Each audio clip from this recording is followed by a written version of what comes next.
तो चलिए, सब कुछ ठीक ठाक।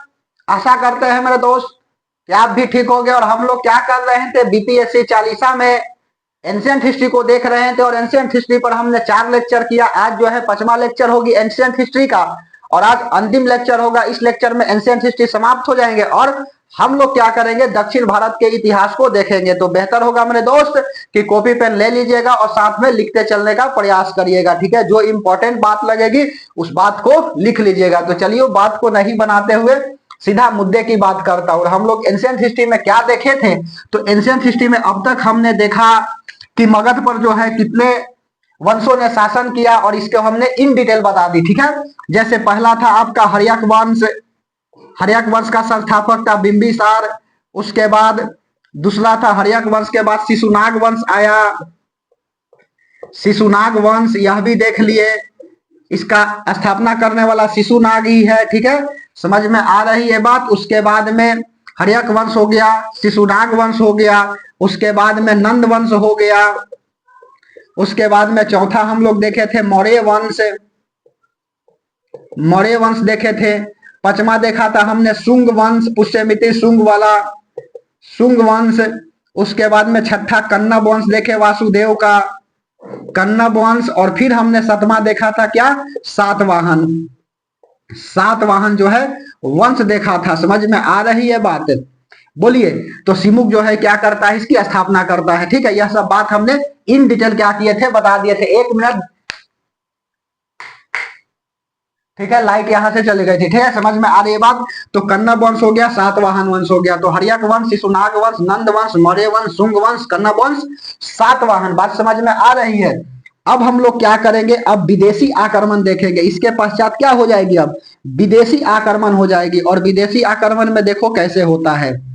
विदेशी आक्रमण में सबसे पहले आते हैं, जैसे इसका कोड बताए थे ना, ISPK, इंडो ग्रीक, सौद शासक पहलव और कुषाण। उसके बाद गुप्त वंश आ जाएगा, फिर वर्धन वंश आ जाएगा, हर्षवर्धन के काल आ जाएंगे। और हर्षवर्धन मरेगा कि नहीं, तो उसके बाद सन्नाटा छा जाएगा उत्तर भारत में। और फिर दक्षिण भारत की क्या हो जाती है, इतिहास स्टार्ट हो जाती है। तो मजा आ जाएगा, ध्यान से समझते चलिएगा। पहला जो है EI, तो आई का मतलब इंडो ग्रीक, ठीक है। इंडो ग्रीक, और इंडो ग्रीक जो है इसका क्षेत्र कहां का था, तो क्षेत्र विस्तार जो है इसका हिंदू कुश पर्वत के समीप, हिंदू कुश पर्वत के समीप, ठीक है। क्षेत्र विस्तार के समीप, जिसको हम लोग क्या बोलते हैं, बैक्टीरियन वंश भी बोलते हैं। समीप कहां पर, बैक्टीरिया में। बैक्टीरिया जगह पड़ता है वहीं पर। यही कारण है कि इसको हम लोग बैक्टीरियन वंश भी बोलते हैं, बैक्टीरियन वंश भी बोलते हैं। और यह 2 चरण में भारत आए थे, ठीक है। हिंदू कुश और तक्षशिला पर्वत के बीच में जगह पड़ता है बैक्टीरिया, और उसके बाद इसी के समीप यह क्या था, इसका क्षेत्र विस्तार था। बैक्टीरियन वंश इसी को बोला जाता है, इंडो ग्रीक को, ठीक है। उसके बाद में यह भारत में रहने के कारण हिंद यूनानी कहलाए। 2 चरण में आए थे, 2 चरण में भारत आया। ध्यान से समझते चलिएगा, टॉपिक यहां से स्टार्ट है। 2 चरण में भारत आया। जैसे पहला चरण जो है वह डेमेट्रियस, वह पंजाब के शुंग वंश पर क्या करता है, यह आक्रमण करता है। और उसके बाद यह पुष्यमित्र शुंग क्या कर देते हैं, इसको पराजित कर देते हैं। समझ में आ रही है। 2-3 को आता है विदेशी में, कौन कौन, तो पहला देखो 2 चरण में भारत आया, कौन कौन, तो पहला डेमेट्रियस, डेमेट्रियस, दूसरा मियांडर, मियांडर, और उसके बाद में तीसरा मियांडर हो गया, डेमेट्रियस, मियांडर, और आनतियार। आनतियार मेरे दोस्त ध्यान से समझते चलिएगा। डेमेट्रियस क्या करता है, पहला चरण में आता है और पुष्यमित्र शुंग पर, पुष्यमित्र शुंग पर क्या करता है, तो पुष्यमित्र शुंग पर यह आक्रमण करता है। यह क्या कर देते हैं, पुष्यमित्र शुंग, यह इसको पराजित कर देते हैं, ठीक है। तो Demetrius, Demetrius, Demetrius Pushyamitra, Pushyamitra, Pushyamitra पर आक्रमण, ठीक है, आक्रमण, और बगल में लिख लो पराजित। यह बेचारे जो है क्या हो गया, डेमेट्रियस जो है वह पराजित हो गया। पुष्यमित्र पर आक्रमण करता है, पुष्यमित्र शुंग पर आक्रमण करता है, लेकिन यह क्या हो जाता है, यह पराजित हो जाता है, ठीक है। उसके बाद में सेकेंड बार करता है कौन, मियांडर, और मियांडर भी पराजित हो जाता है। मियांडर भी आक्रमण किया किसके ऊपर, तो एकरा ऊपर, पुष्यमित्र शुंग पर आक्रमण किया और यह भी बेचारा पराजित हो गया।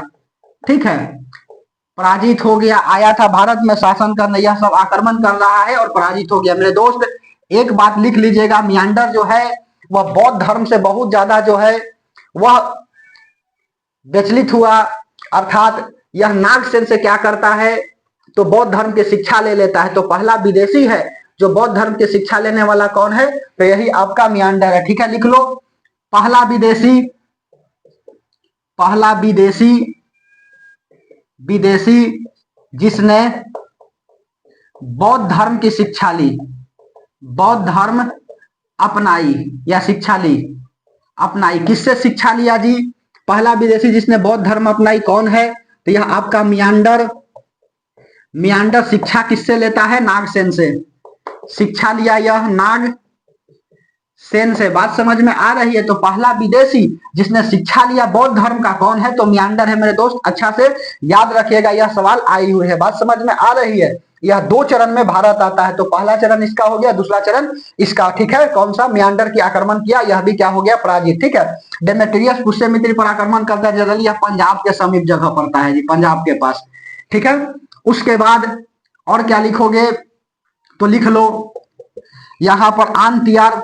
आनतियार जो है यह क्या होता है, यूक्रेटाइटिस वंश, तक्षशिला में यूक्रेटाइटिस वंश ने क्या किया, तो विद्यालय बनाया, और यही यूक्रेटाइटिस वंश का अंतिम शासक कौन था, आनतियार था। लिखो, यूक्रेटाइटिस वंश, यूक्रेटाइटिस टाइटिस वंश, जनरली यहां से सब छोड़ देता है और सवाल यहां से भर भर के पूछता है।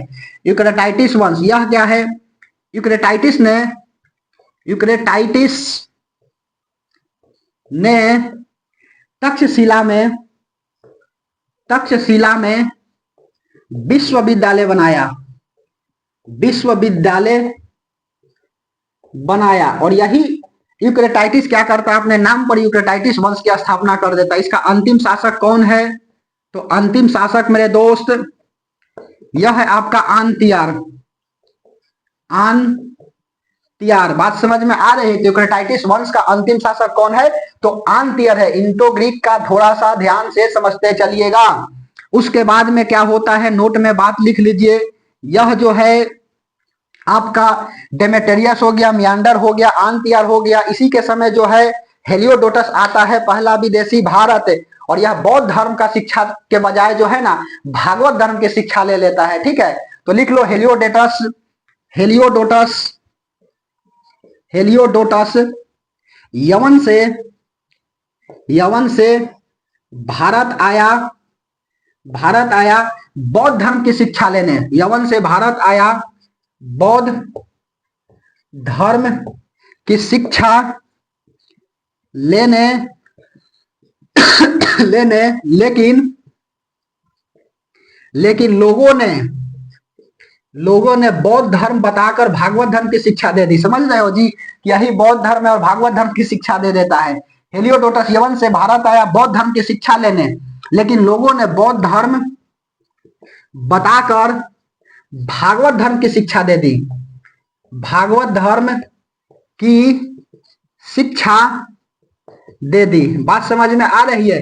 हेलियोडोटस क्या करता है, बौद्ध धर्म से बहुत ही प्रभावी होता है और आता है कि चलो हम भी क्या करते हैं, बौद्ध धर्म की शिक्षा ले लेते हैं। ठीक है, लेकिन बेचारा करता क्या है, हेलियोडोटस को सब बता देता है कि हम तुमको क्या कर रहे हैं, बौद्ध धर्म की शिक्षा दे रहे हैं, लेकिन इसको बौद्ध धर्म बता करके भागवत धर्म की शिक्षा दे देता है। ठीक है, उसके बाद में यही नहीं और सुनो, इंडो ग्रीक, इंडो ग्रीक का जो है भारत में बहुत ज्यादा योगदान रहा है, जैसे कि समय की सटीक जानकारी जो है ना यही देता है। ठीक है, योगदान इसका क्या क्या है, यह वाला मिटा दे। बात समझ में आ रही है तो बहुत बहुत धन्यवाद, अदरवाइज समझने का प्रयास करिए। इंडो ग्रीक बहुत बढ़िया टॉपिक है जी। ठीक है, चलिए, ये सब तो सभी को पता रहता है, यहाँ से बहुत को कम पता होती है। ठीक है, और जहां जिसको कम पता होता है वही सिलेक्शन बनाता है। ठीक है, बाकी सब जानने वाला तो बना ही देगा। तो जहां सब छोड़ता है वहां पर आपको नहीं छोड़नी है, इसलिए ध्यान से समझते चलना है। उसके बाद यह एक टॉपिक है, स्क्रीनशॉट लेने में मदद मिल जाएगी, इसीलिए नहीं मिटा रहे हैं। चलो आराम से हम लोग देखेंगे, आज जो है खत्म कर देंगे किसको, तो एंशियंट हिस्ट्री को। और किसको, देखो योगदान इसका क्या क्या रहा, तो योगदान मेरे दोस्त, यह जो है समय की सटीक जानकारी दिया कौन, तो इंडो ग्रीक वाला समय की सटीक जानकारी दिया। खगोल शास्त्र में इसका योगदान रहा, ठीक है। दूसरा योगदान खगोल शास्त्र हो गया। उसके बाद में तीसरा गणित में इसका योगदान रहा, ज्योतिष विज्ञान में इसका योगदान रहा, उसके बाद अगला पांचवा लिख लो, इसको काली मिर्च ज्यादा पसंद था इसीलिए इसको हम लोग यौन प्रिय भी बोलते हैं, ठीक है। तो इंडो ग्रीक को काली मिर्च पसंद था इसीलिए इसको यवन प्रिय भी बोला जाता है। बात समझ में आ रही है तो बोलिए हाँ, ठीक है। बात समझ में आई। इंडो ग्रीक के बारे में इतना हमने बात बता दिया, यदि सवाल आएगी तो इससे बाहर नहीं जाएगी, स्क्रीनशॉट ले लीजिए, ठीक है। अगला दूसरा लिख लीजिएगा आपका क्या, तो शक शासक, ठीक है। मिटा दे, बात समझ में आ रही है, ठीक है। इंडो ग्रीक के बाद शक शासक मिटा रहे, शक शासक हेडिंग लगा लीजिएगा, इंडो ग्रीक हो गई। उसके बाद में शक शासक, शक जो है वह मध्य एशिया से आए थे, जिसको क्षत्रप बोला जाता है राजा को। सवाल ये आई हुई है कि शक शासक के राजा को क्या बोला जाता है, क्षत्रप बोला जाता है। सवाल तो यह भी पूछा था कि मानसून की खोज किसने किया, ही पाइलस बता रहे अभी कुषाण वाला में आएगा, यही जो है ना कनिष्क क्या करेगा, नाशपाती की खेती करवाएगा। चलो मिटा दिए। अब हेडिंग लगा लीजिए शक शासक, इंडो ग्रीक हो गई। दूसरा शक शासक,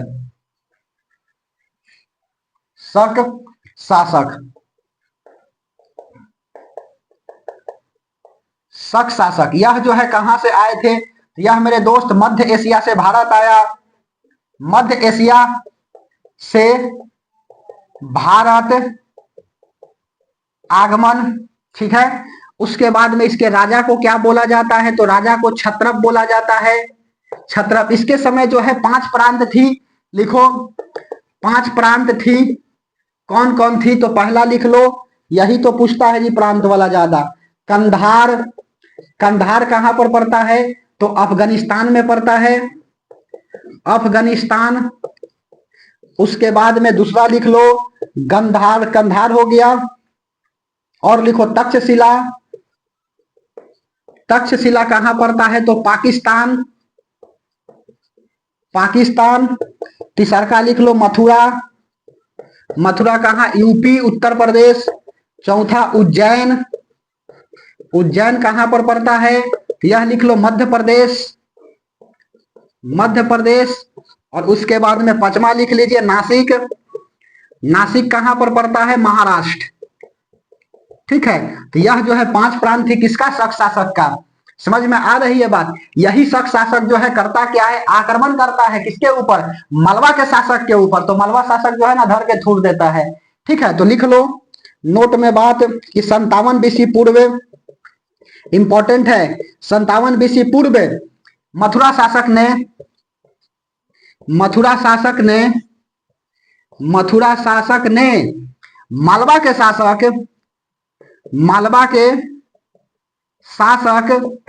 पर आक्रमण किया, लेकिन मालवा शासक ने इसे पराजित कर दिया। मालवा मध्य प्रदेश, मालवा शासक ने इसे पराजित किया। बात समझ में आ रही है, बोलिए। तो मालवा शासक क्या करता है, इसको पराजित कर देता है, ठीक है। उसके बाद रुद्रदामन क्या करते हैं, तो रुद्रदामन जो है वह पुल्लू नामी पर आक्रमण करते हैं, ठीक है। तो पुल्लू नामी भी क्या करता है, रुद्रदामन को मात दे देता है, ठीक है। और इसकी जानकारी जो है ना जूनागढ़ अभिलेख से प्राप्त होती है, ठीक है। तो पहला बात हो गया। दूसरा बात लिख लो नोट में ही डाल करके कि इसी के शासक रुद्रदामन ने क्या किया, तो रुद्रदामन ने पुल्लू नामी पर आक्रमण किया, लेकिन पुल्लू नामी क्या करते हैं, रुद्रदामन को मात दे देते हैं, ठीक है। और इसकी जानकारी जो है जूनागढ़ अभिलेख से प्राप्त होती है।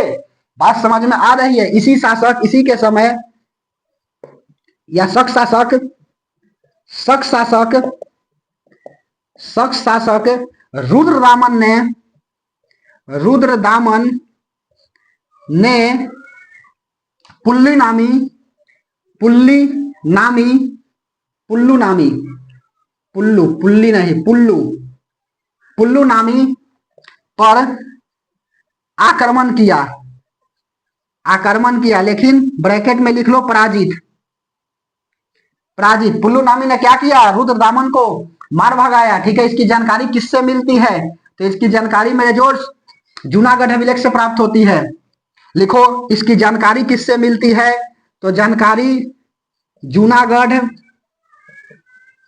जूनागढ़ अभिलेख से प्राप्त होती है, ठीक है। किससे प्राप्त होती है? तो जूनागढ़ अभिलेख से प्राप्त होती है। जूनागढ़ अभिलेख के बारे में लिखोगे, जूनागढ़ अभिलेख, यह क्या है? पहला अभिलेख जो संस्कृत में है। जूनागढ़ अभिलेख पहला अभिलेख जो संस्कृत में है।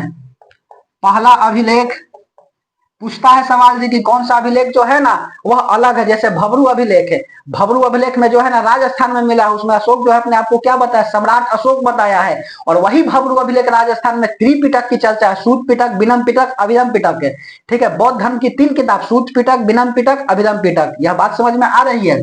तो जूनागढ़ अभिलेख पहला अभिलेख जो संस्कृत में मिला है, पहला अभिलेख जो संस्कृत में मिला है, संस्कृत में मिला, मतलब सभी अभिलेख से यह क्या है? अलग है। उसके बाद में मेरे दोस्त इसी अभिलेख में जो है ना सुदर्शन झील के निर्माण की चर्चा की गई है रुद्रदामन के द्वारा, ठीक है। सुदर्शन झील, सुदर्शन झील के निर्माण की चर्चा, निर्माण की चर्चा, ठीक है। सुदर्शन झील के निर्माण की चर्चा किसमें है? तो जूनागढ़ अभिलेख में है। कौन कराया था? रुद्रदामन। देखो सुदर्शन झील में तो बहुत सारे आए, चंद्रगुप्त मौर्य भी आया, अशोक का सेनापति भी आया, रुद्रदामन भी आया, स्कंदगुप्त भी आया। देखो सुदर्शन झील के निर्माण में योगदान कौन कौन देता है, याद रखिएगा।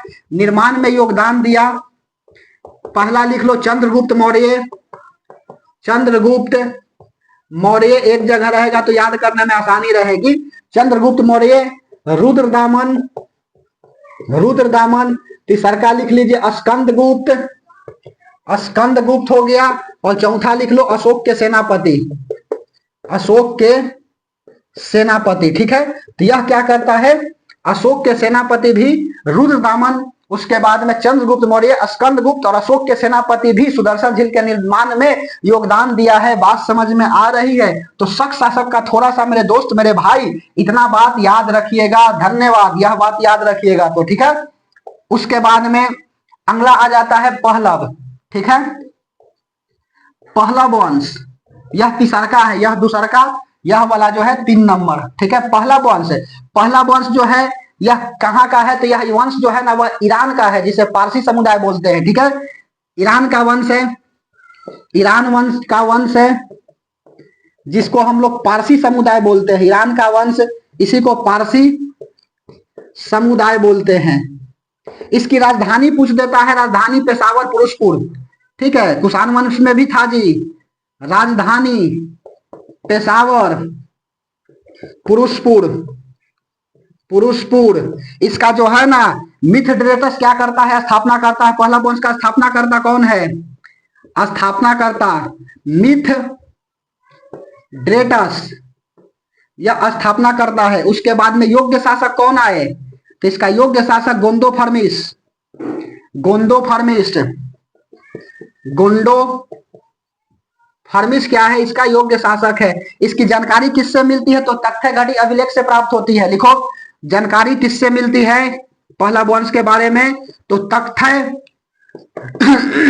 तथ्यघटी अभिलेख से पहला वंश की क्या होती है? तो जानकारी मिलती है। बात समझ में आ रही है? यही पहला वंश से प्रभावित होकर के, सुनो, पहला वंश से प्रभावित होकर के ईसाई धर्म के संस्थापक सेंट थॉमस क्या करते? इस धर्म को अपना लेते हैं। लिख दो, इस धर्म से प्रभावित होकर, धर्म से प्रभावित होकर, कौन प्रभावित होकर के जी?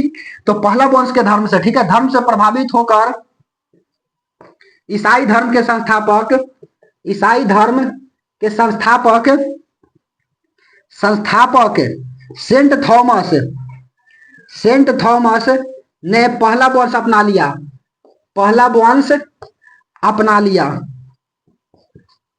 ठीक है, बात समझ में आ रही है? तो यह हो गया पहला वंश। एक मिनट देखते हैं नीचा कट तो नहीं ना रही है।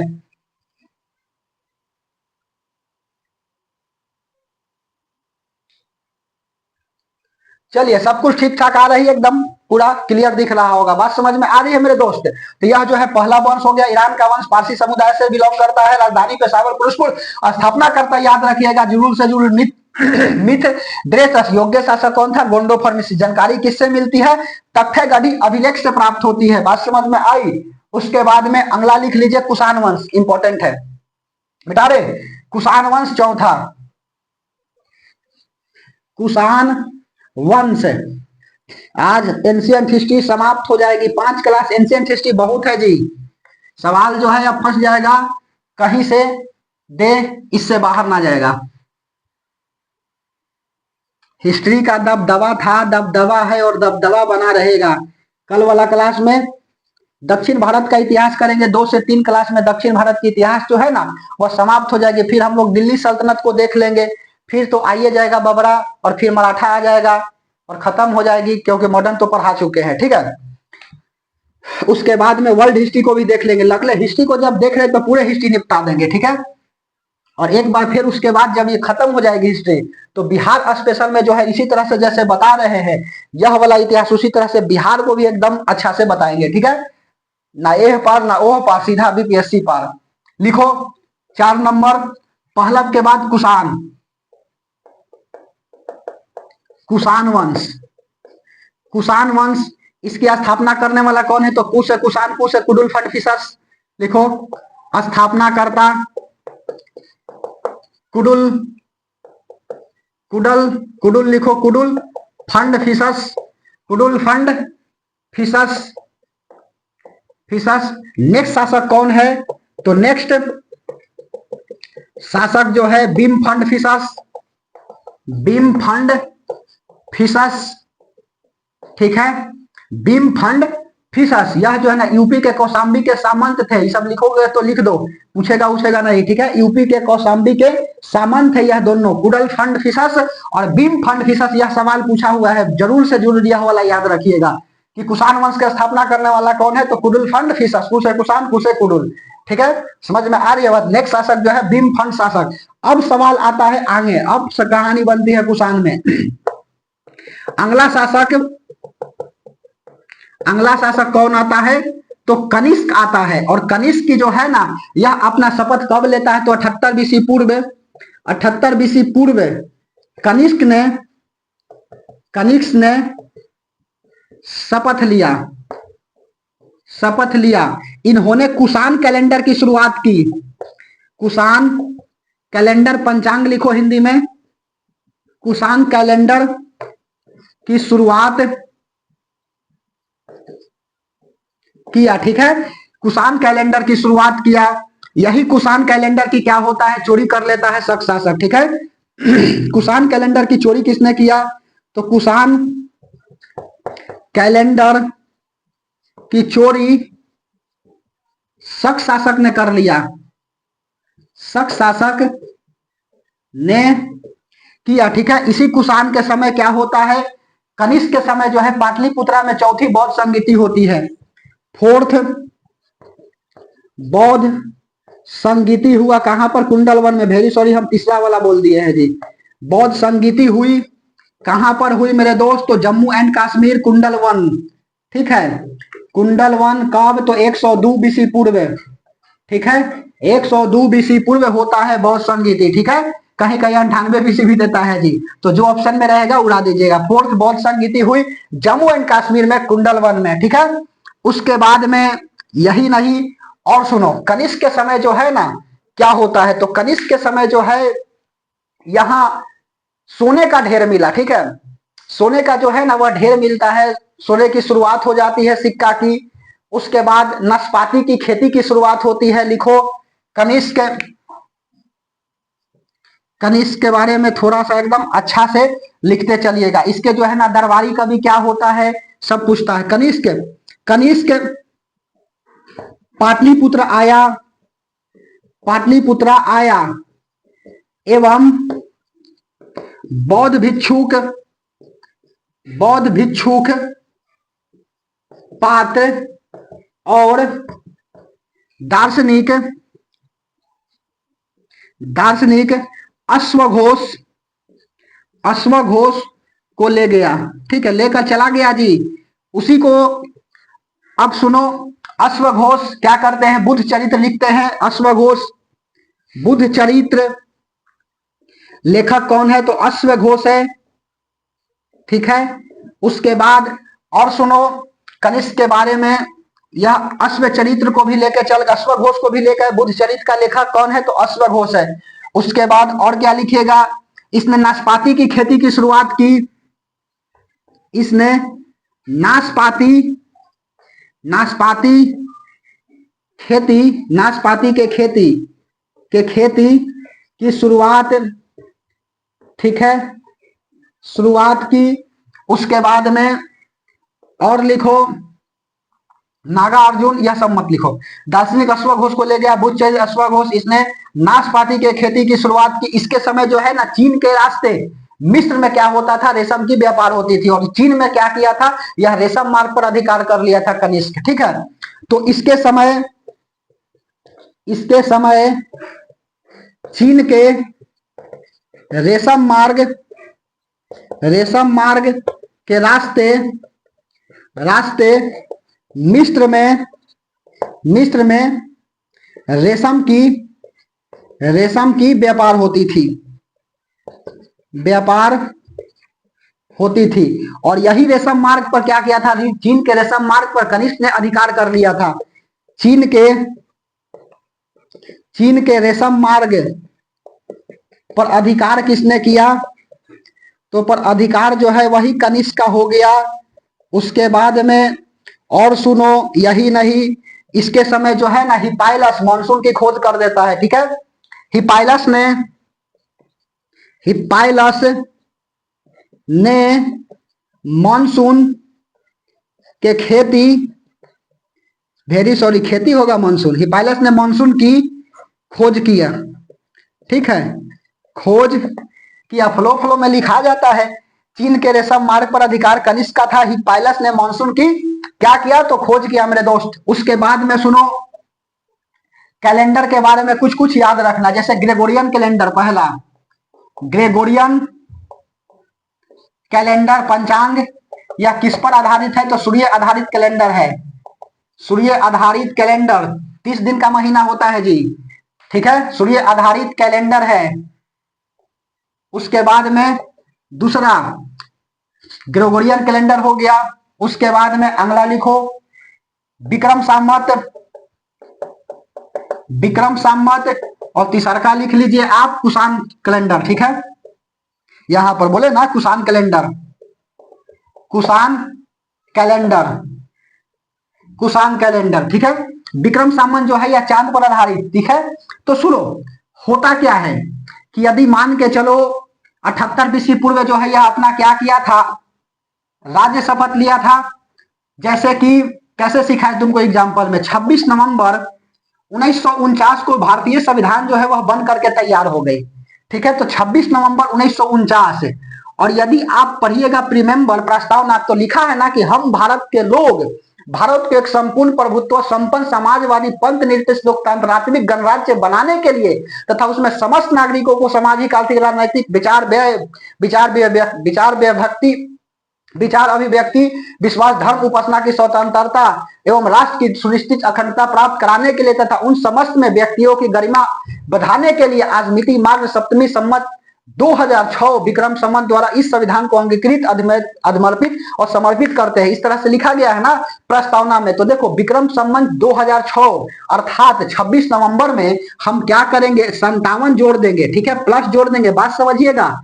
यह यदि ग्रेगोरियन कैलेंडर है, ग्रेगोरियन कैलेंडर में क्या लिखा गया है, 26 नवंबर 1949। तो इसमें यदि 57 जोड़ दीजिएगा तो क्या हो जाएगा, 57 जोड़िएगा तो 26 नवंबर, 9 7 16 के 6 बच गया 1, 4 5 9 1 10 है, 9 1 10 1 1 2। ठीक है, तो यही ना लिखा गया कि विक्रम संवत 2006। बोलिए, बात समझ में आई। 26 नवंबर 1949 को संविधान पूर्ण रूप से बन करके तैयार हो गया।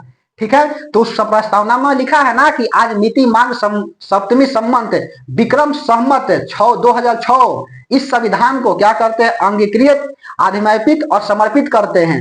ठीक है, तो 2006 क्या है, यही ग्रेगोरियन कैलेंडर में यदि हम लोग क्या करते हैं 57 जोड़ देते हैं, ठीक है, तो वह कैलेंडर विक्रम संवत बन जाती है। ठीक है, बात समझ में आ रही है। और कुषाण कैलेंडर बनाने के लिए क्या करेंगे, तो कुषाण कैलेंडर बनाने के लिए इसमें से 78 घटा देंगे।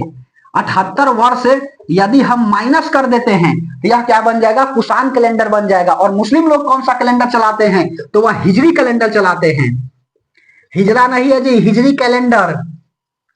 मुस्लिम का कौन सा कैलेंडर है, तो मुस्लिम लोग जो है ना वह हिजरी कैलेंडर क्या करते हैं, चलाते हैं। तो यह बात थोड़ा सा कैलेंडर वगैरह से समझ करके रखिएगा। ठीक है, तो 4 गो कैलेंडर, ग्रेगोरियन पंचांग, Gregorian calendar, Vikram Samvat, Kushan calendar और उसके बाद में हिजरी कैलेंडर। ठीक है, समझ में आई बात। तो यह जो है कुषाण वंश से संबंधित बात को याद रखिएगा। 105 बीसी पूर्व जो है ना कनिष्क मर जाता है, और कनिष्क जब मर जाता है तो गुप्त वंश का शासन आ जाता है। ठीक है, लिख लो 105 बीसी पूर्व, 105 बीसी, 105 बीसी पूर्व कनिष्क, कनिष्क का मृत्यु। और जब कनिष्क की मृत्यु आता है तो किसका उदय हो जाता है, गुप्त वंश का उदय हो जाता है। बात समझ में आई। 105 बीसी पूर्व कनिष्क की मृत्यु हो जाती है, और जब कनिष्क मर जाता है कि नहीं तो फिर कौन सा वंश आ जाता है, तो फिर गुप्त वंश आ जाता है। बात समझ में आई, मिटार दे। बोलिए, यह थोड़ा बहुत बात को याद रखिएगा। अच्छा, कनिष्क के समय राजधानी हम नहीं लिखे हैं। राजधानी जो है ना पेशावर, पुरुषपुर, और उसके बाद में सांस्कृतिक राजधानी जो है वह उज्जैन को बनाया हुआ था। ठीक है, लिखो इसके समय राजधानी कौन है, तो राजधानी 2 गो बना था। पहली राजधानी पेशावर, पुरुषपुर, पुरुषपुर, और सांस्कृतिक राजधानी लिख लीजिएगा मथुरा। ठीक है, सांस्कृतिक राजधानी कहां, तो मथुरा, उत्तर प्रदेश। यह बात को मिटार दे। बोलिए, कुषाण वंश इससे ज्यादा नहीं पूछेगा, मिटारे। चलो उसके बाद अगला हेडिंग लगा लीजिए, कुषाण वंश 105 बीसी पूर्व कनिष्क मर जाएगा, और जब कनिष्क मर जाएगा कि नहीं तो गुप्त वंश का उदय हो जाएगा। गुप्त वंश का स्थापना करने वाला कौन है, श्रीगुप्त। और इसका अगला जो है शासक घटोत्कच है, और उसके बाद में चंद्रगुप्त मौर्य प्रथम आ जाएंगे, और यही चंद्रगुप्त मौर्य की विवाह हो जाएगी रानी कुमार देवी से। ठीक है, समझ में आ रही है। रानी कुमार देवी से क्या हो जाएगा, इसकी विवाह हो जाएगी, और जब विवाह हो जाएगा कि नहीं तो यह राजा रानी के सिक्के चलाएगा। उसके बाद यही नहीं, इसका बेटा आएगा समुद्रगुप्त, और समुद्रगुप्त बड़ा प्रतापी था जी। उसके बाद में फिर आ जाएगा रामगुप्त, रामगुप्त की पत्नी हो जाएगी देवी, और देवी फंस जाएगी केकरा से, चंद्रगुप्त मौर्य द्वितीय से। ठीक है, चंद्रगुप्त द्वितीय से फंस जाएगी। चंद्रगुप्त द्वितीय अपना भाई को मार देंगे और विक्रमादित्य राजा की उपाधि धारण करेंगे। ठीक है, ध्यान से समझते चलिएगा। तो अगला हेडिंग लगा लीजिए गुप्त वंश। थोड़ा बहुत कहानी को और नाम को याद रखना, इतिहास में कुछ है थोड़ी। गुप्त वंश, ठीक है, जैसे ही कुषाण वंश खत्म होता है कि नहीं तो गुप्त वंश का उदय हो जाता है। इसका स्थापना करने वाला कौन है, स्थापना करने वाला है आपका श्रीगुप्त। श्रीगुप्त। नेक्स्ट शासक कौन है, तो अगला शासक घटोत्कच। जो इंपॉर्टेंट है वही लिख रहे हैं, घटोत्कच। ठीक है, यूपी कौशाम्बी के यह सामंत है, यह भी लिखना है तो लिख दो। उसके बाद में नेक्स्ट शासक अब इंपॉर्टेंट आती है। नेक्स्ट शासक कौन है, तो नेक्स्ट शासक है चंद्रगुप्त प्रथम। ठीक है, चंद्रगुप्त प्रथम की विवाह किससे हो जाती है, तो इनकी विवाह जो है ना रानी कुमार देवी लिच्छवी। ठीक है, विवाह रानी कुमार देवी से। और इसने क्या किया, राजा रानी का सिक्का चलाया। राजा रानी के सिक्का चलाया। ठीक है, राजा रानी का सिक्का कौन चलाया, तो राजा रानी के सिक्का जो है ना यही चलाने वाले हैं चंद्रगुप्त प्रथम। ठीक है, उसके बाद में इसी का लिच्छवी पुत्र कौन, तो समुद्रगुप्त। पुत्र जो है कौन आया, तो पुत्र समुद्रगुप्त। समुद्रगुप्त, इसको कविराज भी बोला जाता है। कविराज बोला जाता है।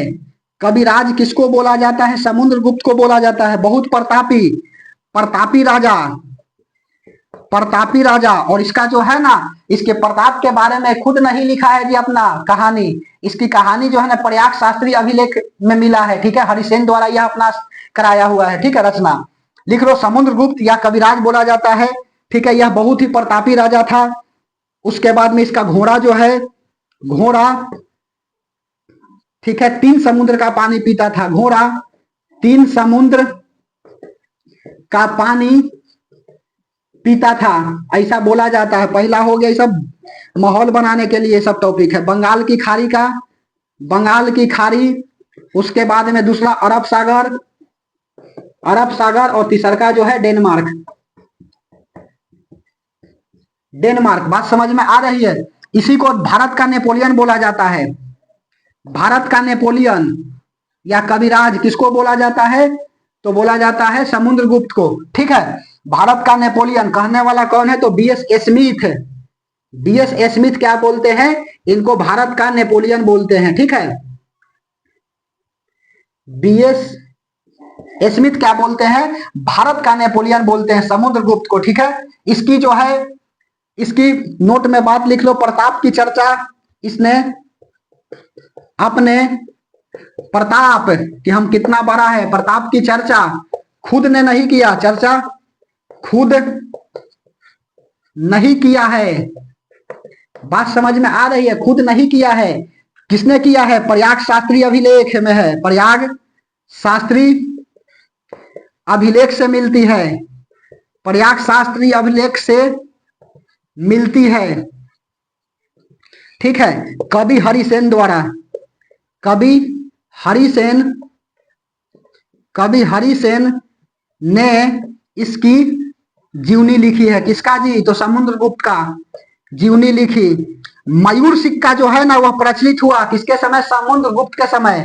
मयूर सिक्का, मयूर सिक्का प्रचलित हुआ, प्रचलित हुआ किसके काल में? तो प्रचलित हुआ आपका समुद्रगुप्त के काल में। इसने श्रीलंका में दूत मंदिर बनाने की अनुमति दी। श्रीलंका में इसकी राजधानी क्या है? श्री जयवर्धनपुरी, ठीक है। मयूर सिक्का प्रचलित हुआ किसके समय? समुद्रगुप्त के समय जो है ना मयूर सिक्का प्रचलित हुआ। राजा रानी का सिक्का चंद्रगुप्त प्रथम के समय हुआ। सोना का सिक्का कुशानवाला में सबसे ज्यादा चला है, यह बात याद रखिएगा। मयूर सिक्का प्रचलित हुआ। श्रीलंका में दूत मंदिर के निर्माण की क्या किया? आदेश दिया। श्रीलंका में दूत मंदिर, दूत मंदिर निर्माण का आदेश देता है कौन? तो यही देता है आपका समुद्रगुप्त, ठीक है। समुद्रगुप्त बड़ा प्रतापी था और इसकी प्रताप की चर्चा जो है ना खुद नहीं किया है, प्रयाग शास्त्री अभिलेख जो है ना इससे मिलती है। कवि हरिसेन ने इसकी जीवनी लिखी है, ठीक है। समझ में आ रही है बात? उसके बाद में समुद्रगुप्त के बाद अगला लिख लीजिए शासक, अगला शासक रामगुप्त। अगला शासक रामगुप्त। रामगुप्त या अयोग्य लिखो, योग्य लिखा रहा था, अयोग्य, ठीक है, अयोग्य। रामगुप्त अयोग्य था, ठीक है। और इसकी विवाह किससे हो जाती है? तो इसकी विवाह हो जाती है रानी से, देवी से, सॉरी। विवाह किससे हुआ? तो विवाह हो गया देवी से, ठीक है। देवी से। देवी बेचारी जो है ना शिक्षित थी, शिक्षित महिला से विवाह हो गया अशिक्षित पुरुष को। समझ में आ रही? अभी महिला रहेगी इससे शादी करके, कबो नहीं रहेगी। देवी पढ़ी लिखी थी, रामगुप्त जो है ना वह पगला था। अब कहे कि तोरा से हमारा जीवन कटेगा। यह बेचारी जो है ना देवी लाइन मारने लगी चंद्रगुप्त द्वितीय पर, ठीक है। समझ में आ रही है बात? इसी का भाई कौन है? तो इसका भाई जो है रामगुप्त का भाई चंद्रगुप्त द्वितीय, याद रखिएगा। चंद्रगुप्त द्वितीय जो है ना इसका भाई है। और चंद्रगुप्त द्वितीय से प्रेम हो गया किसको? देवी को, ठीक है। अब देवी क्या करती है? प्रेम कर लेती है चंद्रगुप्त द्वितीय से। अब जब चंद्रगुप्त द्वितीय से देवी जब प्रेम कर लेती है कि नहीं, तो देवी और चंद्रगुप्त द्वितीय दोनों मिल करके रामगुप्त की हत्या कर देते हैं। और इसकी कहानी जो है ना देवी चंद्रगुप्तम किताब में है, लिखो। समझ में आ रही है बात? चंद्रगुप्त द्वितीय यहां पर लिखे, चंद्रगुप्त द्वितीय, चंद्रगुप्त द्वितीय प्लस देवी ने मिल करके, देवी ने मिलकर रामगुप्त की हत्या कर दी, ठीक है। रामगुप्त का हत्या कर दिया, हत्या कर दिया, ठीक है। बेचारा चंद्रगुप्त मरे। बताओ जी, देवी के लिए अपना भाई को मार दिया। यह जो है ना पत्नी अपना पति को मार दी और हम दोनों क्या कर लेंगे, शादी कर लेंगे। यह दोनों शादी भी कर ली, मार भी नहीं दी, फंस गई थी और फंसने के बाद जो है ना यह बेचारी मार देती अपने पति से और शादी कर लेती अपने देवर से, ठीक है। और यही नहीं, मार करके जो है ना विक्रमादित्य की उपाधि धारण कर लिए, ठीक है। मार दिए तो ऐसा नहीं कि, अब देखो भाई को मार करके यह बेचारा क्या करते हैं, विक्रमादित्य की उपाधि धारण करते हैं, ठीक है। चंद्रगुप्त द्वितीय ने शक शासक वाला भी देखो विक्रमादित्य की उपाधि धारण कैले था, ठीक है। रुद्र दामन वाला पुल्लू नामी पर आक्रमण की अभी जस्ट बताया ना, समझ में आ रही है। जब शक शासक मथुरा के शासक जो है ना मालवा के शासक पर आक्रमण किया तो मालवा के शासक जो है ना क्या करता है, 57 बीसी पूर्व धर के धो देता है। जब धो देता है कि नहीं तो आराम से ठंडा जाता है, मिजाज ठंडा जाता है। और यह सब बेचारे जो है ना यह भी विक्रमादित्य की उपाधि धारण करते हैं, ठीक है। शक शासक जब आक्रमण करता है किसके ऊपर, मालवा के शासक, ठीक है, मथुरा वाला, तो मालवा वाला हरा देता है। और मालवा वाला जब हरा देता है कि नहीं तो अपने आप को विक्रमादित्य बोलता है। यहाँ भी विक्रमादित्य की उपाधि जो है ना वह धारण करते, जबकि हर्षवर्धन जो है ना वह शिलादित्य की उपाधि धारण करेंगे, ठीक है। बात समझ करके चलना है, ठीक है। चंद्रगुप्त द्वितीय प्लस देवी ने मिलकर रामगुप्त की हत्या कर दिया, ठीक है। चंद्रगुप्त द्वितीय विक्रमादित्य की उपाधि धारण किया,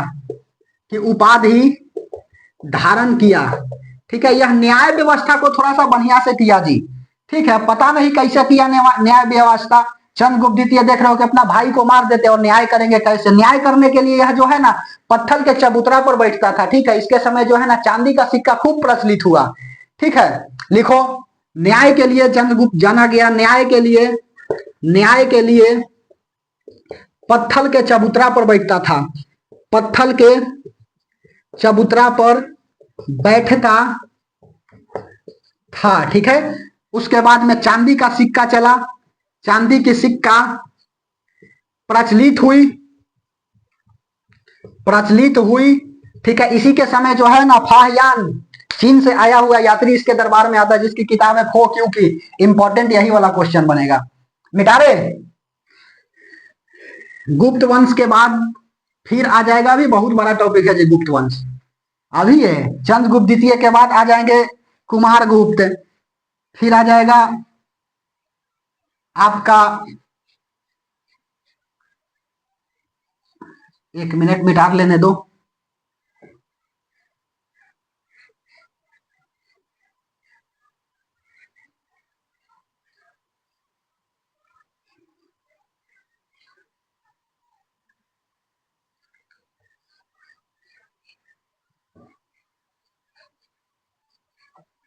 चलिए, चंद्रगुप्त मौर्य के बारे में हमने बता दिया, ठीक है।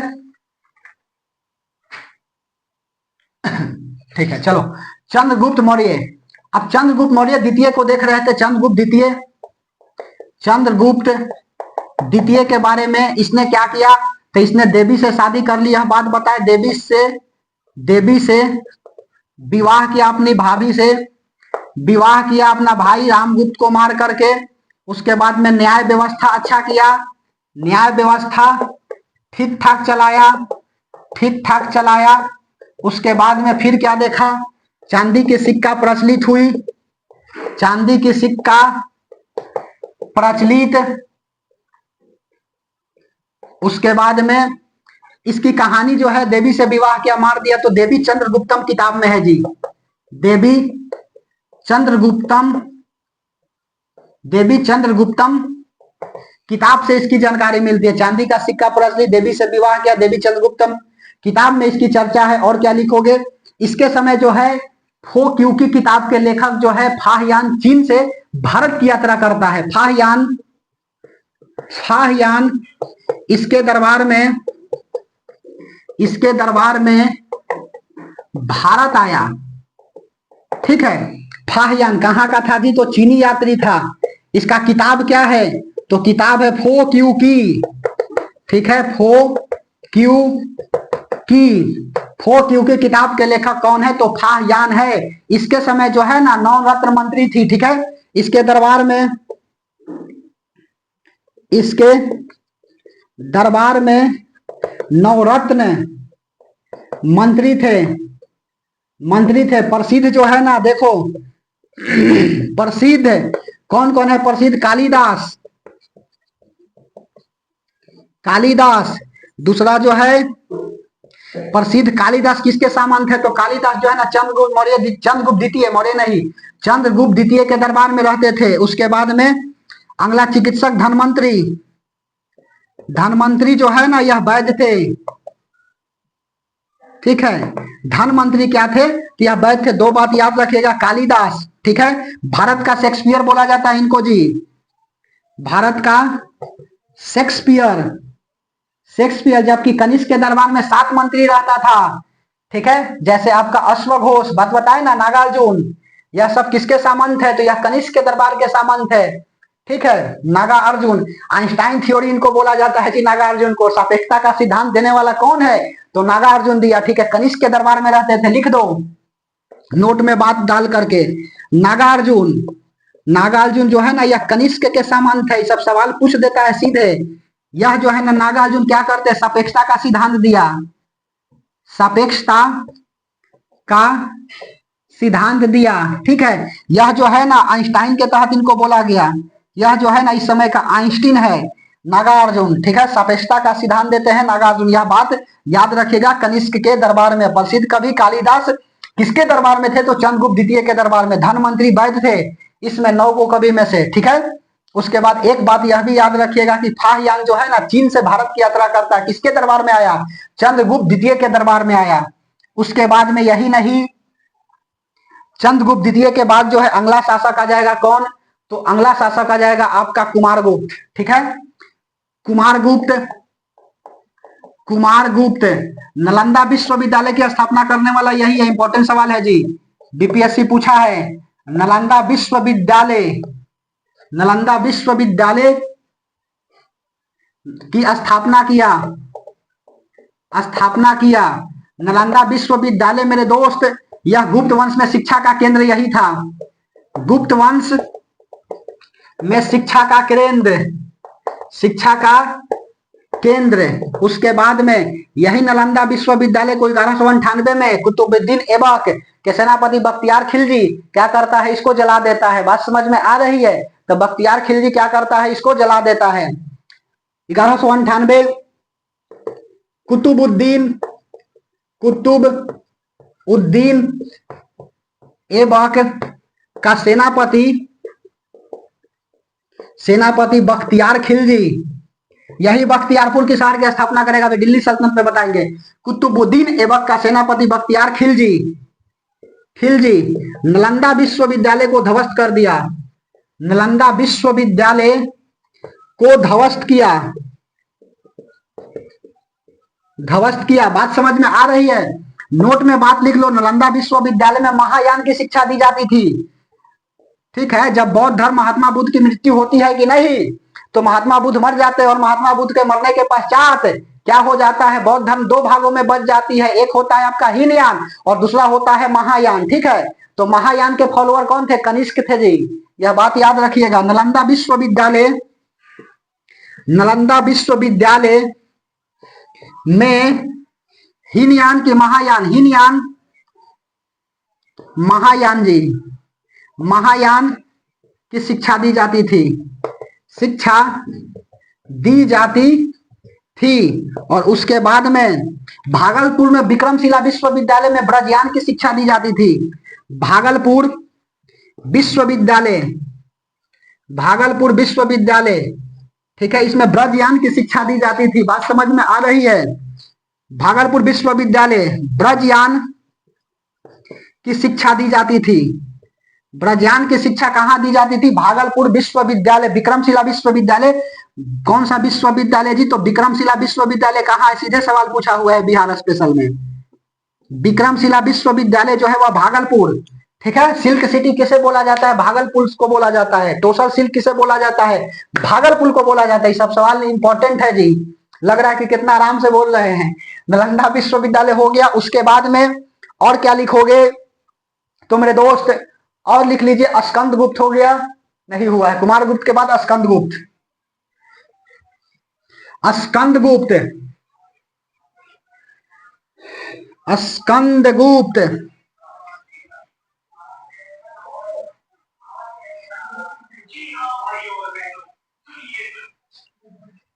स्कंदगुप्त,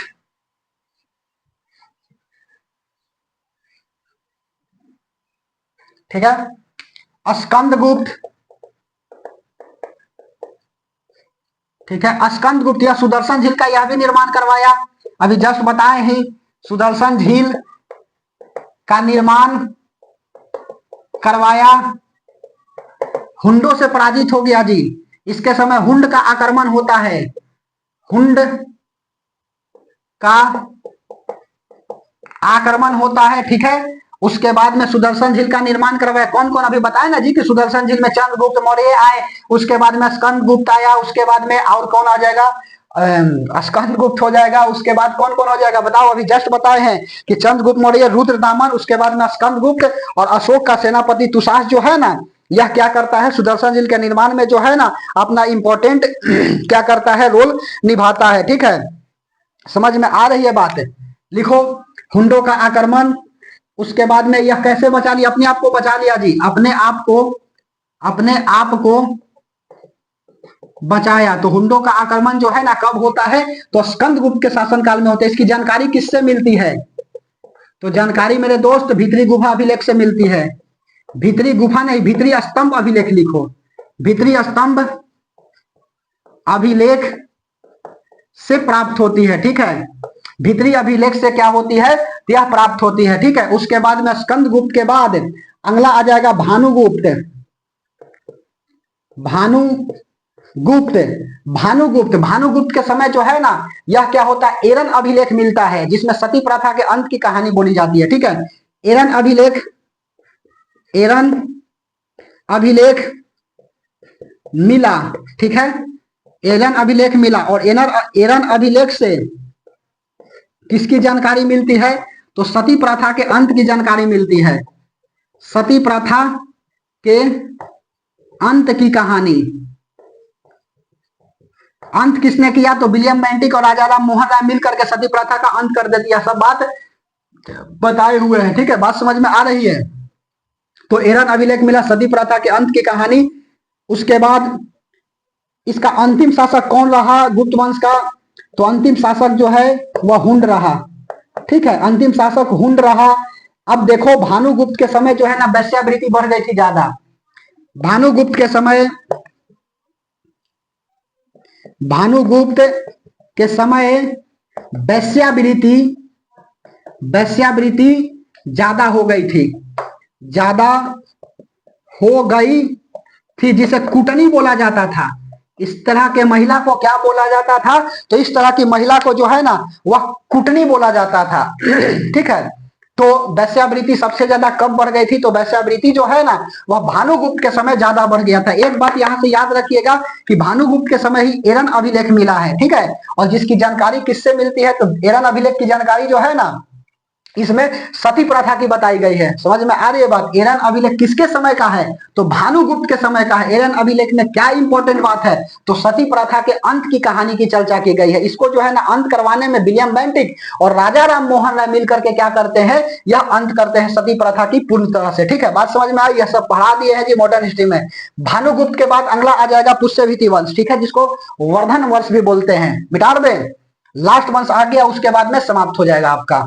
मिटा दें, गुप्त वंश खत्म हो गया। अगला हेडिंग लगा लीजिए पुष्यभीति वंश, इसी को वर्धन वंश भी बोलते हैं।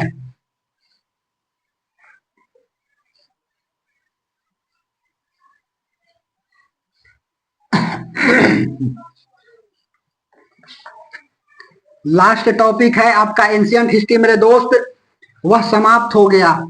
1 घंटा में बहुत कुछ बता देते हैं जी, 1 घंटा दूसरा पढ़ के टॉपिक देखिएगा, इतना आप खुद से रिवीजन नहीं कर पाएंगे। चलिए हेडिंग लगा लीजिए पुष्यभीति वंश,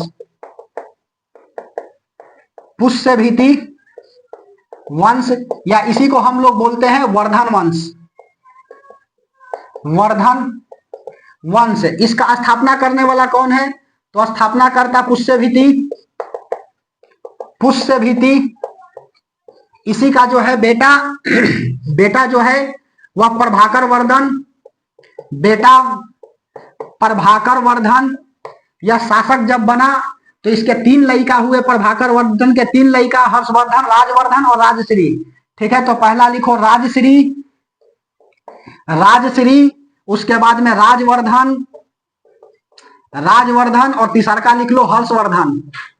हर्षवर्धन यह जो है बेटा है केक्कर, तो राजवर्धन का, बात समझ में, प्रभाकर वर्धन का बेटा कौन, राजवर्धन, ठीक है। दूसरा बेटा जो है ना हर्षवर्धन, अब बेटी कौन है तो राजश्री, ठीक है, बेटी कौन है राजश्री। अब सुनो कहानी, राजश्री का विवाह जो है ना वह किससे हो जाता है, तो राजश्री का विवाह जो है ना कन्नौज यूपी के शासक किससे हो जाता है, ग्रह वर्मन से हो जाता है। अब देख लो, राजश्री का विवाह हो गया, उसका अब ग्रह चढ़ गया जी, ग्रह वर्मन। अब जैसे ही ग्रह वर्मन से विवाह हो जाता है कि नहीं, तो ग्रह वर्मन का जो है ना वह क्या था, तो मलवा के शासक देवभूति से उसकी दुश्मनी थी। देवभूति क्या कर देता है, मार देता है किसको, तो ग्रह वर्मन को मार देता है, और इस तरह राजश्री विधवा हो जाती है शादी के बाद।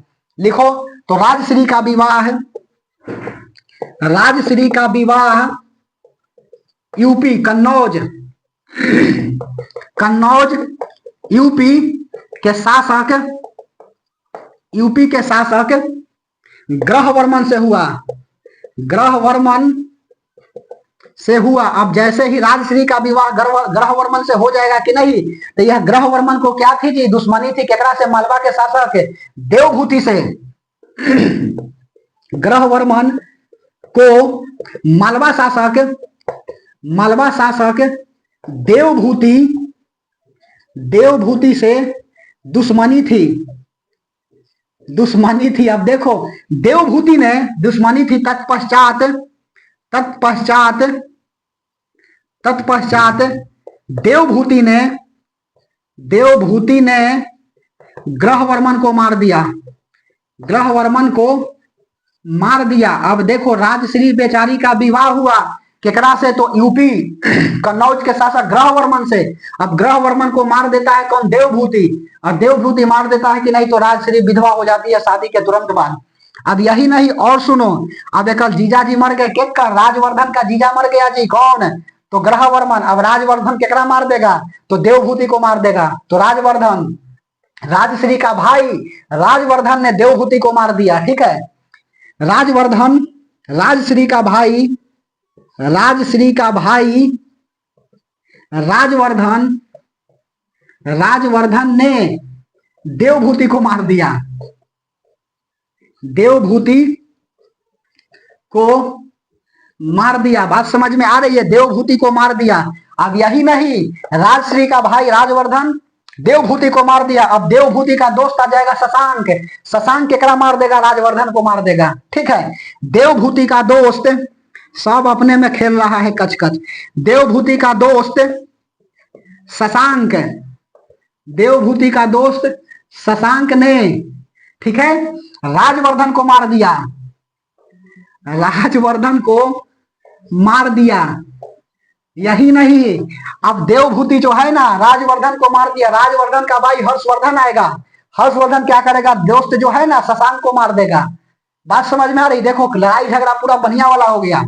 पहला बात कि राजश्री का विवाह कन्नौज यूपी के शासक ग्रह वर्मन से हुआ, कर जिंदगी में ग्रह आ गई शादी विवाह होते ही, ठीक है, शनिचरा चढ़ गया है, ग्रह वर्मन हो गई।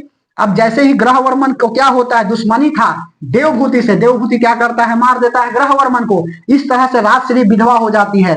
जब विधवा हो जाती कि नहीं, तो यह भाई नहीं देख पाता है अपनी विधवा बहन को, और राजवर्धन जिस भाई था राजश्री का, राजश्री का भाई राजवर्धन आता है और लेकर के देवभूति को मार देता है। अब देवभूति का दोस्त था कौन, शशांक, शशांक क्या करता है, राजवर्धन को मार देता है, और राजवर्धन का भाई था हर्षवर्धन, हर्षवर्धन क्या कर देता है, मार देता है शशांक को, ठीक है। यही शशांक बहुत खतरा था जी। शशांक ही क्या किया था, बोधि वृक्ष को कटवा दिया था, और आज जो है ना बोधि वृक्ष, जो पीपल का वृक्ष है गया में, ठीक है, फाल्गु नदी के समीप, ठीक है, वह चौथा पीढ़ी पुरानी है, जो 195 वर्ष हो चुका है।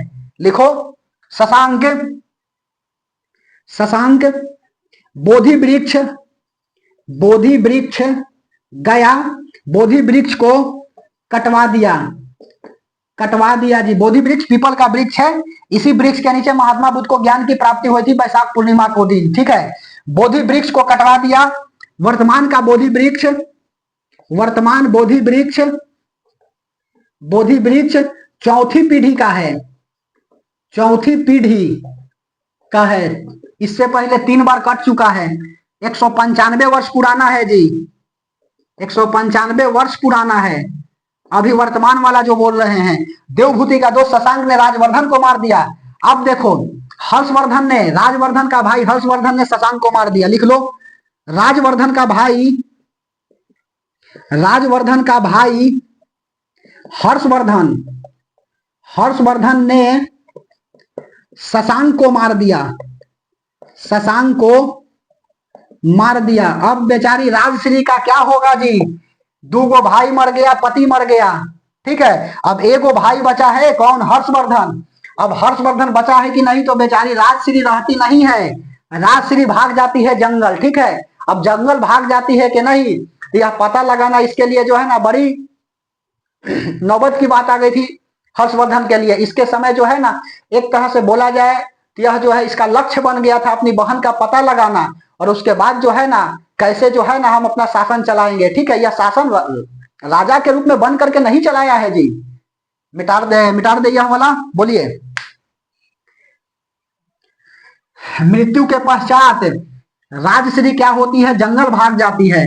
अब जब जंगल भाग जाती है कि नहीं, तो हर्षवर्धन सोचता है कि हमारा बहन कहाँ गई, विधवा बहन। अब बताओ जी, इसको पता लगाना बड़ी चैलेंज हो गया। अब यह पता कैसे लगाया, तो बौद्ध भिक्षुकों द्वारा लगाया, और अतिश दिवाकर नाम के भिखारी बौद्ध भिक्षुक से यह पता चलती है कि हर्षवर्धन की जो बहन है राजश्री, वह कहां पर है, तो जंगल में है, ठीक है।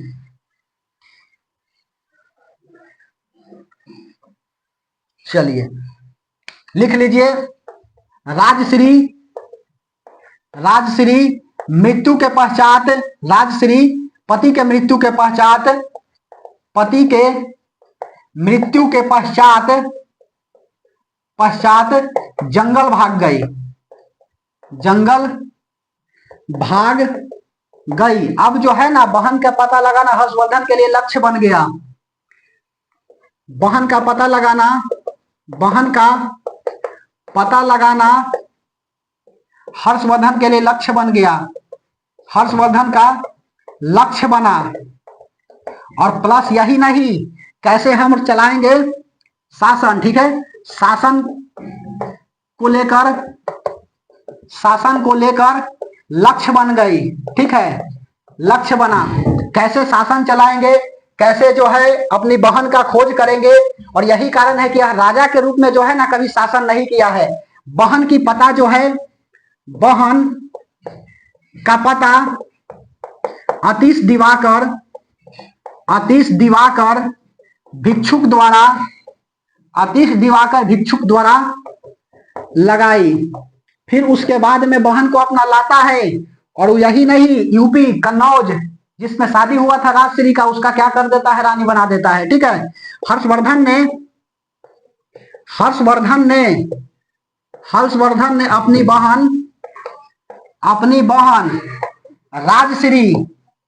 अपनी बहन राजश्री को कन्नौज यूपी राजगद्दी पर बैठाया, ठीक है। उसके बाद अब हर्षवर्धन का काल आ जाता है, बैठा दिया। अब हर्षवर्धन देखो, इसके समय जो है डाकू चोर गिरोह यह सब ज्यादा बढ़ गया था, जबकि वैश्यावृत्ति जो है ना वह भानुगुप्त के समय बढ़ गई थी, ठीक है। हर्षवर्धन के समय चोर डाकू गिरोह ज्यादा बढ़ गया। उसके बाद इसके समय जो है ह्वेनसोंग भारत आता है, ठीक है। हर्षवर्धन के दरबार में ह्वेनसोंग भारत आता है, जबकि फाहियान चंद्रगुप्त द्वितीय के दरबार में भारत आते हैं। यह मोस्ट इंपॉर्टेंट बात है मेरे दोस्त, ठीक है। चोर डाकू गिरोह ज्यादा बढ़ गया। और लिखो, हर्षवर्धन के दरबार में कौन आता है? ह्वेनसोंग। इसको नीति का पंडित या यात्रियों का राजकुमार बोला जाता है। लिखो, यात्रियों का राजकुमार किसे बोला जाता है? यह बीपीएससी सवाल पूछा है जी। यात्रियों का राजकुमार, या इसी को बोला जाता है नीति का पंडित, ठीक है, नीति का पंडित, ठीक है। ह्वेनसोंग यात्रियों का राजकुमार या नीति का पंडित, इसके दरबार में भारत आया, इसके दरबार में भारत आया। बात समझ में आ रही है? हर्षवर्धन के दरबार में भारत आता है, वेन सॉन्ग की विद्वंता को देख करके जो आपका प्रयाग में क्या होता है, प्रयाग में जो मोक्ष होती है अर्थात मेला जो लगता है उसकी अध्यक्षता जो है ना इसी को बना देता है। ठीक है, हर्षवर्धन क्या कर देता है, इसी को बना देता है, महामोक्ष परिषद का क्या कर देता है, अध्यक्ष बना देता है। लिखो, इसकी विद्वानता देखकर, इसकी विद्वानता देखकर देखकर वेनसॉन्ग हर्षवर्धन ने इसकी विद्वानता देखकर हर्षवर्धन ने महामोक्ष, प्रयाग में होने वाले महामोक्ष की परिषद का अध्यक्ष बना दिया। प्रयाग में होने वाला महामोक्ष परिषद, होने वाला महामोक्ष परिषद का अध्यक्ष बना दिया। ठीक है, इसने क्या किया, चालुक्य पर आक्रमण किया लेकिन असफल रहा। ठीक है, इसने चालुक्य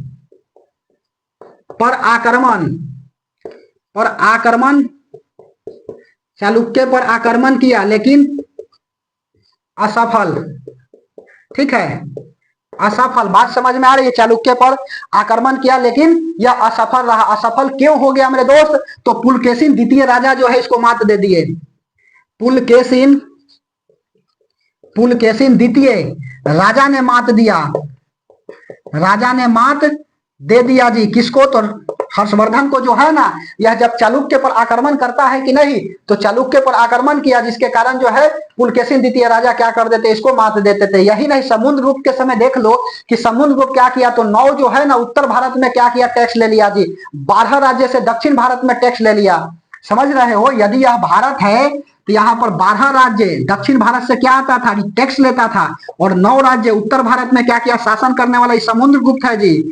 ऐसा ही नहीं कहा जाता है इसको जो कविराज। ठीक है, नेपोलियन ऐसे ही नहीं बोला जाता है। BS स्मिथ कहने वाले नेपोलियन है समुद्रगुप्त को। यह बात याद रखिएगा मेरे दोस्त, भारत के 9 उत्तर वाला राज्य पर यह कब्जा किया हुआ था, 12 से टैक्स लेता था। 12 9 21 राज्य जो है ना उस समय यह पूरे लेकर के शासन कर रहा था। यहाँ देखो, यह हर्षवर्धन जो है ना अपनी बहन को बैठा दिया कन्नौज यूपी पर, मलबा में खुद शासक बन गया है। उसके बाद देखो, यह बेचारा अपना क्षेत्र विस्तार फैलाने के लिए दक्षिण भारत चालुक्य पर आक्रमण करता है, चालुक्य वंश पर, और उसके बाद में पुलकेशिन द्वितीय राजा क्या कर देते हैं, मात दे देने की, भाग जाएगा। ठीक है, उसके बाद यही नहीं, हर्षवर्धन जो है जम्मू एंड कश्मीर पर भी आक्रमण करता है, जम्मू एंड कश्मीर पर आक्रमण लेकिन असफल। ठीक है, यहां भी असफल हो गया। फिर उसके बाद जो है, अब देखो मिटारे थोड़ा बहुत जो है ना वह लिख लीजिए, हर्षवर्धन के दरबारी कवि कौन था, यह सवाल वगैरह पूछ देता है। मिटारे, हर्षवर्धन के दरबारी कवि वानभट्ट। कादम्बरी के लेखक कौन है, तो वानभट्ट है। यह सवाल आई हुई है। हर्षवर्धन के दरबारी कवि, आपका एंशियंट हिस्ट्री खत्म हो गया। ठीक है, एंशियंट हिस्ट्री आपका खत्म हो गया। तो हर्षवर्धन के दरबारी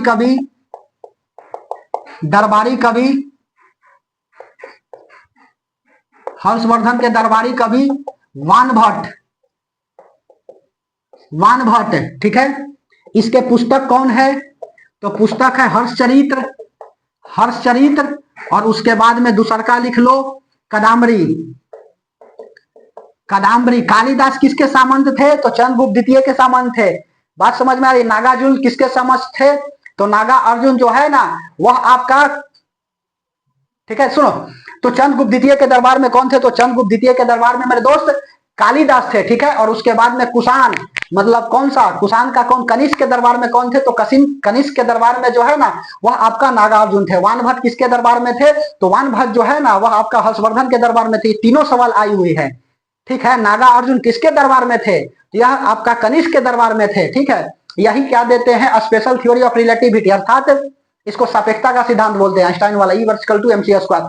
इसको देने वाले कौन है, तो वही नागा अर्जुन। ठीक है, उसके बाद अश्वघोष किसके सामंत थे, तो यह कनिष्क के सामंत थे, यह बात याद रखिएगा। उसके बाद में कालिदास किसके सामंत थे, चंद्रगुप्त द्वितीय के समक्ष थे। ठीक है, और यहां पर लिख लिया कि वान भट्ट किसके समक्ष, तो यह जो है ना हर्षवर्धन के दरबार में रहते थे वान भट्ट, जिसका किताब है हर्ष चरित्र, हर्ष के बारे में लिखा गया, हर्षवर्धन के बारे में लिखा गया। और कादम्बरी जो है ना यह पुस्तक किसका है, तो यह भी जो है ना वान भट्ट का है। बात समझ में आ रही है। और उसके बाद में हर्षवर्धन क्या करता है, शिलादित्य की उपाधि धारण करता है। बोले थे पीछे ना, हर्षवर्धन ने शिलादित्य की उपाधि धारण किया। इसका भी किताब है जी, रत्नावली नागदशक, इसका किताब लिख लो। हर्षवर्धन का किताब कौन कौन है, तो रत्नावली, उसके बाद में नागदशक, यह सब किताब के लेखक कौन है, एक और होगा, नागदशक होता है प्रियदर्शिका, नागनंद है जी, रत्नावली नागनंद, और उसके बाद में तीसरा प्रियदर्शिका। यह 3 गो किताब के लेखक कौन है, तो यह 3 किताब के लेखक जो है ना वह आपका हर्षवर्धन है। जब हर्षवर्धन जो है ना 647 ईस्वी पूर्व मरता है कि नहीं, तो पूरा सन्नाटा छा जाता है, क्योंकि इसका कोई बेटा बेटी नहीं था। देख रहे हो, सबका हुआ शादी, हर्षवर्धन का नहीं हुआ, अर्थात इसका राज को भोगने वाला कोई नहीं रह गया, पूरा सन्नाटा छा गई। और कहा जाता है कि यहाँ से जो है ना युग परिवर्तन हो जाता है, ठीक है। और यही कारण है कि यहाँ से दक्षिण भारत के इतिहास को हम लोग देखेंगे। लिख लो, हर्षवर्धन की मृत्यु कब हो जाती है, 647 ईस्वी पूर्व। हर्षवर्धन की मृत्यु, ठीक है, 647 ईस्वी। और इसी को हम लोग बोलते हैं युग परिवर्तन। अर्थात हर्षवर्धन जब मरता है कि नहीं, तो इसमें शासन करने वाला कोई नहीं रह जाता है, इसका बेटा बेटी, समाप्त हो जाता है वंश, ठीक है। और इस तरह से क्या हो जाती है, युग परिवर्तन हो जाता है। इसीलिए जो है ना इसको युग परिवर्तन काल बोला जाता है। तो मेरे भाई मेरे दोस्त, यहाँ पर एंशिएंट हिस्ट्री क्या हो गई, आपका समाप्त हो गई, ठीक है। आज जो है 5 लेक्चर हमने कर दिया एंशिएंट हिस्ट्री पर, इन डिटेल बात को बता दिए हैं। इतना यदि आप कर लेते हैं तो मेरा बात मानिए, सवाल इससे बाहर नहीं जाएगा, ठीक है। कल वाला में जो है ना दक्षिण भारत का इतिहास को हम लोग क्या करेंगे, देखेंगे। तो 3 क्लास में दक्षिण भारत का इतिहास समाप्त हो जाएगी, 2 नहीं तो 3 में तो जरूर खत्म हो जाएगा। बात समझ में आई। उसके बाद में फिर हम लोग देखेंगे दिल्ली सल्तनत को, मुस्लिम आक्रमण देख लेंगे, दिल्ली सल्तनत देख लेंगे, फिर मुगल वाला देख लेंगे, मराठा साम्राज्य देखेंगे। और उसके बाद क्या हो जाएगी, आपका हिस्ट्री पूर्ण रूप से समाप्त हो जाएगी। फिर हम लोग वर्ल्ड हिस्ट्री को देखेंगे, ठीक है। वर्ल्ड हिस्ट्री भी 5 से 7 क्लास देखेंगे। उसके बाद फिर हम लोग बिहार हिस्ट्री को देखेंगे। इसी तरह से एंशिएंट को, मेडाइवल को, मॉडर्न को। सवाल खूब पूछता है भर भर के, यदि इतिहास से आएगी क्वेश्चन तो कहीं इससे बाहर नहीं जाएगी, ठीक है। इसके बाद जो है ना हम लोग दक्षिण भारत का इतिहास देखेंगे, ठीक है। और उसके बाद जो है इतिहास को खत्म कर दिया जाएगा, तब जाकर के कोई हम नेक्स्ट सब्जेक्ट को देखेंगे, ठीक है। तो मेरे दोस्त अच्छा से पढ़ते रहना है, और बेहतर होगा कि कॉपी पेन ले करके बैठिएगा, अच्छा रहेगा। नहीं तो ऐसे सुन लिए और उसके बाद में ऊपर से चल गया, ठीक है। इसके समय राजधानी बताओ क्या थी, मेरा नोट्स में था जी। इसके समय राजधानी क्या थी बताओ, यहां लिख दे। राजधानी थानेश्वर, कन्नौज, थानेश्वर, छूट गया था कन्नौज। समझ में आई बात, बोलिए। तो थोड़ा सा अच्छा से पढ़ते चलना है, और बस याद रखना है कि राहें जहां तक जाएगी राहगीर वहां तक जाएंगे। तुम दरिया से क्या पूछ रहे हो कि नीर कहां तक जाएंगी, खींच धनु की डोरी साधो अपनी मंजिल का, बाकी बाद में देखेंगे कि तीर कहां तक जाएगी। तो कल इसी क्लास में मिलते हैं दक्षिण भारत के इतिहास के साथ, इसी जोश और जज्बा के साथ। तब तक के लिए धन्यवाद।